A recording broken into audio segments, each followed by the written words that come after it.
I'm Jessica Rivosecchi-Fulton. I'm an anthropology major. I'm graduating in May, and this is my mommy. Okay.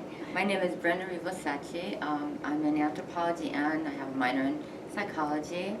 I'm graduating in May also, and that's very exciting. Well, to me, anthropology is everything. I mean, it's anything from the culture that dictates what we do every day to the languages that we communicate in, our past, our evolution. So really, anthropology is a little bit of everything. You can apply it to any different kind of thing that you're interested in. If you're interested in humanity, and the great apes especially, yeah, that's really a cool place to start. You know, if you love biology like I do, it's like you can really get into it. And I mean, I think just learning about cultures all over the world, you know, it's like the coolest thing because everybody has their own ways that they do things, and it's really neat. Yeah. I think anthropology is good for people that have multiple different interests. Like us, that was kind of our problem. We were interested in biology and psychology and this and that, and there are so many different things that you can apply with anthropology. So if you're one of those people that has a wide range of interests and you're trying to find some place where you would fit, anthropology is a really great place for that. Well, I chose anthropology because I'm interested in bioarchaeology. So I didn't plan it. I was in psychology and then I took one class here, osteology, and I pretty much fell in love, so I switched my major. There's just so many different things that you can do with it. It's always interesting. It's new every day, so that's why I chose it. And me, I kind of took more of a around the way kind of thing, you know.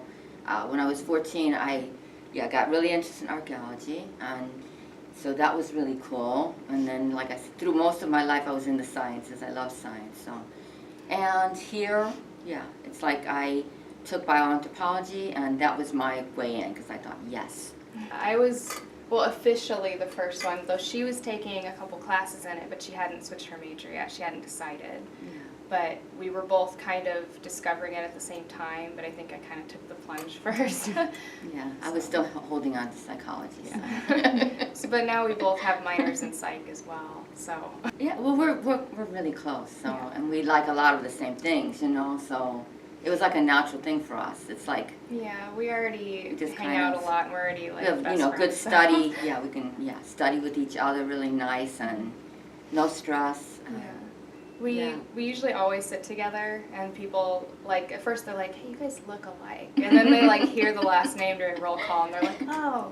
But sometimes during group work, every once in a while the professors will separate us and make us work in different groups. So we'll, like, talk to other people, too, and not just, like, discussing between each other. But it's been fun. Yeah, it has been fun. Yeah. And we don't have every class together, you know, so that's nice. You know, we have some, and it's like, you know, I think as she's gotten older, we're like best friends, so. Yeah, I mean, I'm still her mommy, but yeah. Yeah, she still tells me to do my homework. So.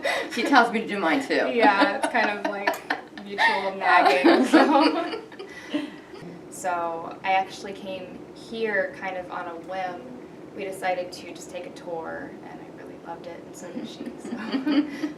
I particularly noticed that I had went to school for 2 years in the 90s, like 97 and 98, and I felt really out of place. I mean, completely out of place. But when I came here, I think because I saw a few other older adults, it made me feel like I belonged here, you know? Yeah, so that, you know, that was great for me. Advice, I would say, for people who aren't sure what anthropology is or if they like it, there are a lot of classes that they can take that are just general ed requirements. So even if it's not your major, it still goes for your major, and so it's no harm done. So you could take archaeology, you could take bioanthropology, you could take culture and society. All of those classes would still fulfill your general ed requirements no matter what your major is. So it's really awesome that you can kind of test the waters and take those classes. So I would recommend taking at least one anthropology class, just one, and see if you don't get hooked on it. Yeah, I think it'll hook people. Yeah. So that would be my advice. Yeah, and I agree. Yes, I think that you just need to just try to just take at least one class and see how you feel about it. And yeah, once you get into it, never give up. Sometimes things can be a little rough and a little hard, but don't give up and you'll be fine. And have a study buddy. Yeah, have a study buddy. Yeah, that's a very good idea. There's been many Yeah. like 3 a.m. nights with us, like at the kitchen Yeah. table with coffee, like studying back and forth. And Yeah. I think it really helps to have that person to kind of go back and forth with and see what your weaknesses are and your strengths. That's it. Yeah. So. Yeah, that's been a big help. Yeah. Yeah, I don't think I could have made it without her.